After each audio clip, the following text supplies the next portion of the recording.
بالله من الشيطان الرجيم بسم الله الرحمن الرحيم. Bagaimana ikhlas itu bisa merubah sesuatu yang sedang kita alami, baik itu musibah ataupun itu anugerah. Kemudian bagaimana cara kita menjadi seseorang yang mukhlis, sampai ke derajat tertinggi dari mukhlis itu adalah mukhlas. Jadi ada mukhlis, ada mukhlas. Orang mukhlis adalah orang yang sedang belajar menjadi ikhlas. Orang mukhlas, orang yang udah ikhlas banget. Jadi orang yang mukhlas itu gak ada bedanya antara dipuji sama dicela. Itu mukhlasin. Ketika dia posting sesuatu, likersnya banyak atau malah hatersnya banyak, buat dia gak ngaruh. Itu mukhlasin. Nggak gara-gara dia yang nge-like dan komen positifnya disanjung banyak jadi dia semangat, terus giliran di hate sama orang lain, dicela sama orang lain, dia jadi kayak pundung gitu. Ini berarti sedang belajar mukhlis. Orang mukhlas nggak ada bedanya bagi dia antara emas dan batu. Sama di mata dia antara emas dan batu. Orang mukhlas sama di mata dia antara pujian dan celaan. Orang mukhlas sama di mata dia antara orang yang membalas kebaikannya atau justru mengkhianati kebaikannya. Dia tetap menolong orang tersebut. Ini mukhlasin, derajat tertinggi dari mukhlisin. Sehingga para anbiya kayak Nabi Yusuf, Nabi Musa, Allah menyebutnya mereka adalah mukhlasin. Wadhkur fil kitabi Musa innahu kana mukhlasan wa kana rasulan nabiyya. Salah satunya. Coba kalian ingat kisah tentang Musa. Musa adalah seorang hamba yang mukhlason, mukhlas banget, yang udah gak ada bedanya dipuji orang, dicela orang, diikuti orang, ditinggalkan orang, buat dia gak beda. Dia tetap berbuat baik, dia tetap taat kepada Allah. Gak ada bedanya ketika dia berhijrah, kemudian hijrahnya ini menguntungkan atau hijrahnya ini menjadi ujian. Dia tetap berhijrah karena dia tahu hijrah itu baik. Dia tetap jujur karena jujur itu baik. Gak ada bedanya ketika dia jujur menguntungkan atau jujur malah jadi ujian. Saya gak bilang merugikan ya, karena jujur gak mungkin rugi, taat gak mungkin rugi, taubat dan hijrah gak mungkin rugi, cuman ujian. Buat dia kalau tahu itu baik ya dia lakukan. Mau untung, mau jadi ujian, ya buat dia pokoknya lakuin aja. Ketika dia misalnya dalam sebuah transaksi gitu, dia jual beli mobil. Kadang-kadang gara-gara terlalu jujur, apalagi jual beli mobil second gitu, kalau jujur resikonya kan agak susah cari untung nih. Dia bilang ini tangan pertama, karena emang belum berubah nama, tapi udah tangan ketiga padahal. Dia bilang ini belum pernah kecelakaan, mobilnya sehat banget. Kalau yang masih modelnya analog malah bisa dikulik supaya kilometernya dikurangin. Gak tahu kalau yang digital. Artinya dia gak jujur demi dapat untung besar. Nanti untuk less guilty dia akan bantu anak yatim, panti asuhan, bikin tasyakur bin ni'mah di rumah kayak gitu kan. Ini proyek kecil, apalagi proyek besar. Ketika dia udah main dalam sebuah event, udah main dalam sebuah proyek-proyek pemerintah yang angkanya udah MM-an, dia susah untuk jujur. Lalu setelah dia nggak jujur dapat untung supaya sedikit less guilty-nya, dia bantu pesantren, panti asuhan, bangun masjid atau tasyakuran di rumah, ngundang anak yatim. Nah, sekarang kita coba kembalikan lagi, bukan itu yang disebut orang soleh. Orang soleh itu adalah ketika dia taat kepada Allah dalam keadaan sarra au dharra, dalam keadaan senang atau dalam keadaan susah, dan itulah mukhlasin. Alladzina yunfikuna fis sarra'i wad dharra. Orang yang tetap membantu orang lain. Yunfik itu kan bukan hanya ngeluarin duit ya, tapi inti dari yunfik atau infak itu adalah ngebantu orang. Kalau kita ngeluarin duit tapi nggak membantu orang, itu namanya juga yunfik. Tapi yunfik untuk dirinya, karena infak dalam bahasa Arab itu mengeluarkan harta. Cuman identiknya mengeluarkan harta di sini artinya bantu orang lain. Dia tetap bantu orang lain fis sarra au dharra. Fis sarra ketika dia lapang rezekinya, au dharra ketika dia juga lagi terlilit hutang, dia juga lagi susah. Dia juga belum makan, tapi ngasih makan orang lain. Ini ringan. Yang berat itu adalah ketika ujiannya perasaan. Dia tetap bantu orang itu, walaupun orang itu mungkin melupakan kebaikan dia. Dia tetap bantu orang itu, walaupun orang itu adalah pernah nge-unfollow dia. Dia bantu orang itu, walaupun orang itu ngeblok dia. Yang lebih berat lagi, dia bantu orang itu walaupun orang itu pernah mutusin dia. Dan saya juga belum kalau itu. Masih mukhlisin, belum mukhlasin. Mukhlisin lagi belajar ikhlas, belum benar-benar jadi orang yang ikhlas. Bisa nggak kita ngelakuin satu kebaikan tanpa lagi membedakan antara efek dari kebaikan itu nguntungin atau justru menjadi ujian. Nah ini kalau udah nggak ngaruh lagi efek itu, insya Allah kita udah menjadi hamba yang mukhlason. Kalau yang mukhlason, maka setan udah nggak bisa lagi nggodain kita. Karena ketika setan berakad dengan Allah setelah Allah memarahinya gara-gara nggak mau sujud kepada Adam, kemudian kata setan, akan saya goda hamba-hambamu selama saya masih ada di dunia, kecuali hambamu yang mukhlason. Itu nggak bisa digoda sama setan. Kenapa? Mau goda pakai apa? Udah nggak ada bedanya di dia antara nikmat dunia dengan ujian dunia. Dia cuma tahu ini taat, ini baik, ini halal, dia kerjakan. Mau itu untung, mau itu jadi ngerugiin dia dalam tanda petik, mau itu malah buat orang meninggalkan dia lakukan dengan akhlak yang tetap santun. Ini yang kita belajar dari menjadi seorang hamba yang ikhlas, menjadi seorang hamba yang mukhlas, sampai akhirnya kita lebih mudah melakukan kebaikan. Kayak misalnya kan ujian buat kita tuh kadang di keluarga aja. Ada anak yang bilang, Ustadz, memang masih pantas saya berbakti sama ayah yang dulu pernah ninggalin saya, nggak nafkahin saya, zalim sama saya, pernah nyakitin fisik saya, dan segala macam. Kan ada pertanyaan gitu kan kita sebagai anak. Padahal nggak usah nanya gitu juga, yang namanya orang tua pasti berjasa dalam hidup kita. Dan sepanjang hidup kita berbakti kepada mereka, itu belum bisa ngebayar satu aja pengorbanan mereka untuk kita. Sama kayak seorang istri kepada suami, begitu juga anak kepada orang tua. Tanpa bertanya gitu, apalagi sampai nanya.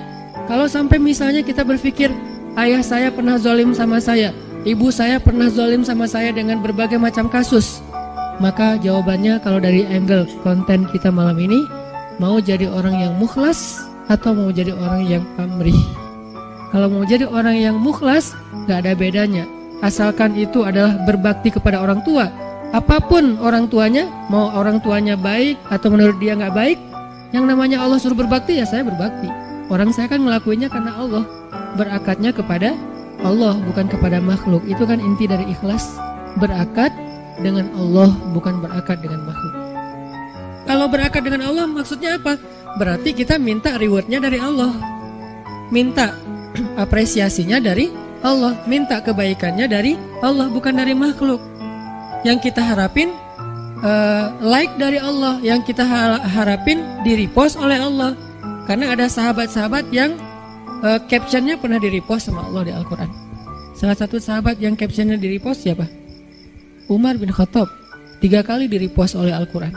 Itu keren banget, sampai ada sahabat captionnya dia di repost oleh Al-Quran. Jadi ayat itu mengulang kembali kata-kata Umar. Salah satunya di surat At-Tahrim, kemudian nanti ada di surat Al-Anfal, kemudian ada juga di surat Al-Ahzab. Allah nge-repost kata-kata Umar bin Khattab. Ini menunjukkan bahwa ikhlas banget, yang diharapin adalah reward dari Allah, apresiasi dari Allah, anugerah dari Allah, hadiah dari Allah, kebaikan dari Allah. Ustadz, kalau misalnya gak berharap apa-apa bahkan dari Allah, itu bukan ikhlas. Karena makna ikhlas itu bukan tidak berharap apa-apa. Makna ikhlas itu murni. Arti murni, berharap hanya kepada Allah. Karena kalau sampai kita gak berharap surga, gak berharap dibebaskan dari azab neraka, gak berharap dibantu oleh Allah, itu bukan ikhlas. Itu apa Ustadz? Itu istaghna. Ini ada sedikit yang harus kita perbaiki dari persepsi tentang makna ikhlas. Apa bedanya ikhlas dengan istaghna? Kalau ikhlas tidak berharap kecuali kepada Allah. Kalau ke Allah dia berharap surga. Allah sendiri yang menjanjikan kan? Wa'adallahu alladhina amanu, misalnya wabasyiril ladhina amanu wa amilus solihat anna lahum jannat. Ayat kayak gitu kan banyak banget di Al-Quran ya. Allah menyediakan untuk mereka ampunan, Allah menyediakan untuk mereka surga, Allah menyediakan untuk mereka kebaikan. Wa may yattaqillaha yaj'al lahu makhraja wa yarzuqhu min haitsu la yahtasib, yukaffir anhu sayyiati wa yu'dhim lahu ajra, yaj'al lahu min amrihi yusra. Ayatnya banyak banget. Kalau Allah udah nawar-nawarin terus kita bilang, "Dah saya mah enggak butuh itu." Itu namanya istaghna. Istaghna arti bahasanya merasa enggak butuh. Terjemahan lebih umumnya lagi, sombong. Jadi kalau kita nggak berharap apa-apa ke Allah, justru Allah tuh nggak suka. Bukan Allah salut, hebat ya hamba ini ya, ngelakuin kebaikan nggak berharap apa-apa. Nggak, itu Allah nggak suka. Kalau kita ke teman, kita suka. Karena ketika dia berharap sesuatu ke kita jadi beban. Kalau Allah itu nggak jadi beban. Jangan samakan Allah dengan makhluk. Ketika kita berharap terus Allah jadi beban. Ntar dulu saya mau cuti, kenapa? Bebannya banyak banget, semua orang berdoa ke saya. Kan nggak gitu Allah. Masa ketika kita berdoa Allah jadi beban? Bukankah Allah berfirman, kullu yaumin huwa fi sya'an. Setiap hari Allah sibuk, walaupun sibuk, wala ya'uduhu hifzuhuma. Allah enggak pernah kerepotan. Wala ya'uduhu hifzuhuma. Allah enggak pernah kerepotan untuk memelihara, menjaga dan memberikan hak huma, langit dan bumi dan apa yang ada di dalamnya. Jadi ikhlas itu bukan enggak berharap apa-apa, teman-teman. Ikhlas itu tidak berharap kecuali kepada Allah saja. Ke Allah berharap surga. Ya Allah beri saya surga. Sampai Nabi bilang, kalau kalian minta surga, mintalah surga Firdaus yang paling tinggi. Jadi puncaknya Firdaus. Apakah Nabi kurang ikhlas? Bukankah ikhlas kita belajarnya dari Nabi? Adakah yang lebih baik ikhlasnya daripada Nabi? Tidak ada. Bahkan para anbiya pun belajarnya kepada Rasulullah seandainya mereka sezaman. Bukti mereka Nabi lebih baik dari mereka apa? Semua Nabi itu nggak mention Nabi Muhammad. Semua Nabi, dari mulai Nabi Adam, Nuh, apalagi Rasul ya, Nuh, Musa, Ibrahim, semua Nabi dan Rasul pernah mention tentang @Muhammad_Abdullah. Semua pernah mention di postingan mereka. Bahkan banyak kayak Musa sering, Nabi Ibrahim bahkan dalam doa-doa beliau nggak mention Nabi kan. Sehingga Nabi Muhammad itu udah dikenal dari sejak zaman Nabi Adam. Kapan ya Muhammad datang? Lewat satu zaman, belum muncul. Lewat zaman kedua, kapan ya Muhammad yang dimention itu datang? Jadi setiap umat yang soleh pasti nungguin Rasulullah loh. Umat Nabi Adam nungguin Nabi Muhammad, umat Nabi Nuh nungguin Nabi Muhammad. Tapi mereka tahu bahwa Nabi ini akan muncul, cuman gak tahu kapannya. Ternyata beruntungnya kita, beliau muncul dan kita menjadi umatnya. Yang pengen jadi umat Nabi Muhammad itu bukan cuma kita, teman-teman. Semua umat Nabi itu pengen jadi umat Nabi Muhammad. Walaupun mereka gak bilang, aduh nyesel jadi umat Nabi Musa. Gak gitu juga sih. Mereka menghargai Musa, cuman mereka juga kayak berandai-andai punya wish gitu ya. Bisa gak ya jadi umat Nabi Muhammad? Kenapa? Karena Nabi Muhammad ini paling keren, paling luar biasa. Ya Sayyidul Anam, bukan cuma Sayyidul Anbiya, Sayyidul Anam, pemimpinnya semua manusia. Bahkan malaikat juga ikut kepada Rasulullah SAW gitu. Para anbiya sholat di Masjid Al-Aqsa diimamin oleh Rasulullah SAW. Jadi nggak ada orang yang lebih baik dalam masalah agama daripada Rasul. Kalau Nabi mengajarkan kita tentang mengharapkan kebaikan kepada Allah dan itu masuk dalam bagian ikhlas, berarti kalau ada orang yang nggak mengharapkan lalu merasa paling ikhlas, ini pasti ada yang miss nih tentang pemahamannya. Enggak. Tetap berharap, ya Allah masukkan saya ke surga. Bahkan doa kita sebelum kita salam, salah satu yang diajarkan apa? Allahumma inni a'udzubika min azabi jahannam wa min azabil qabr wa min fitnatil mahya wal mamat wa min syiddatil fitnah wa min syarri fitnatil masiihid dajjal. Atau doa yang dibaca sama Bilal terus di like sama Nabi itu apa? Yang diposting sama Bilal. Allahumma inni as'aluka ridhaka wal jannah wa a'udzubika min sakhatika wan nar. Itu kan postingan Bilal ya. Yang first like-nya malah Rasulullah. Lalu yang lain pas ngeliat Rasulullah nge-like pada nge-like juga. Akhirnya malah di save gitu postingan Bilal dan dihafal. Kemudian di-repost sampai zaman kita sekarang. Isinya apa itu? Meminta dan berlindung. Berarti mengharapkan kan? Meminta berarti mengharapkan surga dan ridho Allah. Berlindung berarti mengharapkan terbebas dari neraka dan kemarahan Allah. Ini berarti ikhlas. Jadi kalau kamu kenapa puasa?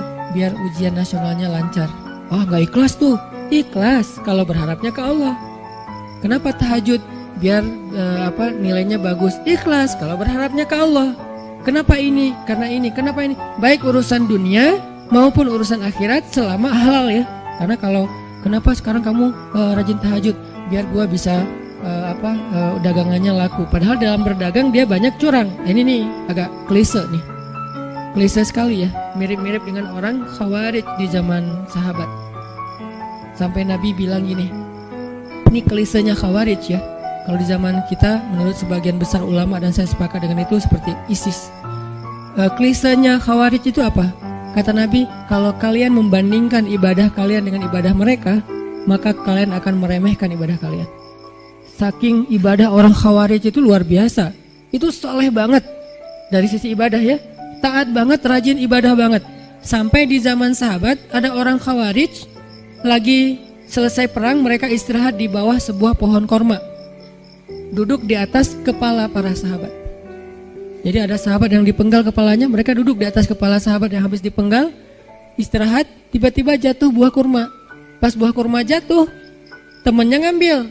Kata temannya yang lagi duduk di atas kepala sahabat bilang, jangan makan, itu kan bukan hak kita, karena kita belum minta izin kepada pemilik. Giliran satu butir kurma, mereka mikirin halal haram, tapi di bawah mereka lagi didudukin kepalanya para sahabat yang dijamin masuk surga. Klise kan? Ini yang sering terjadi. Kadang-kadang kita dari satu sisi ahli ibadah, malam tahajud, siang puasa, tapi komen di sosial media masih istilahnya gibah, buka aib, apa-apa segala macam. Ini berarti kita kayak agak sedikit aneh gitu kesolehannya. Nah, termasuk orang yang pengen jadi orang baik tapi nggak mengharapkan apa-apa. Sampai ada syair, dan saya agak kurang setuju dengan syair ini, mengatakan, ya Allah, kalau saya berbuat baik karena pengen surga, tutuplah pintu surga itu dari saya, gitu kan ya. Kalau saya beribadah karena takut neraka, masukkanlah saya ke dalam neraka. Saya melakukan itu hanya karena cinta. Terkesan hub, al-khauf dan ar-roja itu tiga hal yang bertentangan. Padahal tiga hal ini tiga-tiganya bagian dari iman. Hub, cinta, bagian dari iman. Kita harus mencintai Allah lebih dari segalanya. Khauf, takut kepada Allah, bagian dari iman. Sampai Nabi mengatakan, Ra'sul hikmah makhafatullah. Puncaknya orang yang berilmu itu takut sama Allah. Jadi orang yang paling takut pada Allah, yang paling banyak berilmu. Innama yakhshallaha min ibadihi al-ulama. Orang yang paling takut kepada Allah di antara hambanya adalah orang yang berilmu. Begitu juga dengan ar-raja. Siapa yang mengharapkan kebaikan di sisi Allah, maka dia mendapatkan apa yang diharapkan, termasuk niat. Maka yang paling tepat di antara makna ikhlas, ikhlas itu tidak berharap kecuali hanya kepada Allah. Kalau berharap kepada Allah, itu semuanya ikhlas. Kalau nggak berharap apa-apa dari Allah, namanya istaghna. Dan ayat tentang istaghna, kalla innal insana la yatgha ar-ra'ahu istaghna. Manusia itu akan banyak berbuat dosa ketika dia merasa dirinya serba cukup, nggak butuh lagi kepada Allah SWT.